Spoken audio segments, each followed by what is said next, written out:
सध्या मी मुंबईतल्या सिद्धिविनायक मंदिरामध्ये आहे।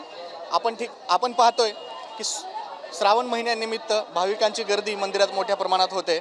यातच आता साखरेचे भाव देखील वाढलेले आहेत। त्यामुळे प्रसादावर काही परिणाम झालाय का? प्रसादांचे काही भाव वाढलेत का? आपण आपल्यासोबत काही प्रसाद विक्रेते आहेत, आपण त्यांच्याकडून जाणून घेऊयात। मला सांगा, प्रसादाचे भाव वाढलेत का? साखरेचे भाव अचानक वाढलेत, त्यामुळे काही प्रसादावर परिणाम झालाय का? अजून तर काही परिणाम झाला नाही, मगर भविष्यामध्ये होण्याची शक्यता आहे।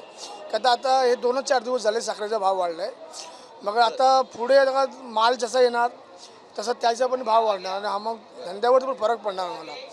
की जो गिराक आता पाव किलो अर्धा किलो मिठाई घेऊन जात होता तो विचार करे की आता एवढा भाव वाढल्यानंतर काय घ्यायचं की नाही घ्यायचं की घरीच बनवायचं, तर आमच्यावर पण धंद्यावर परिणाम पडणार। तर मोदकांचे काय रेट सुरू आहेत आता सध्या प्रसादाबरोबरच? हा उकडीचा मोदक हा कसा किलो आहे?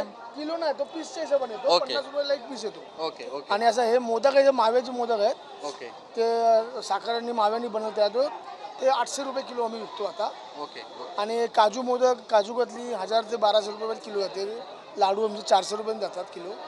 बर मग पुढे होऊ शकते अजून भाव। आपण एकंदरीतच बघतोय की देशामध्ये सध्या अचानक पद्धतीने साखरेचे भाव वाढल्यामुळे प्रसादावर देखील परिणाम होण्याची शक्यता आहे।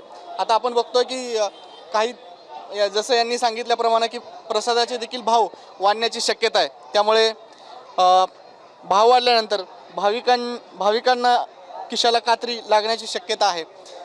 नक्कीच तुम्ही सांगितल्याप्रमाणे यापुढे देखील प्रसादाचे भाव वाढतायत का किंवा दर कमी होत आहेत, हे आता पाहणं गरजेचं आहे। कॅमेरामॅन योगेशसह बालाजी बडे, TV9 मराठी, मुंबई।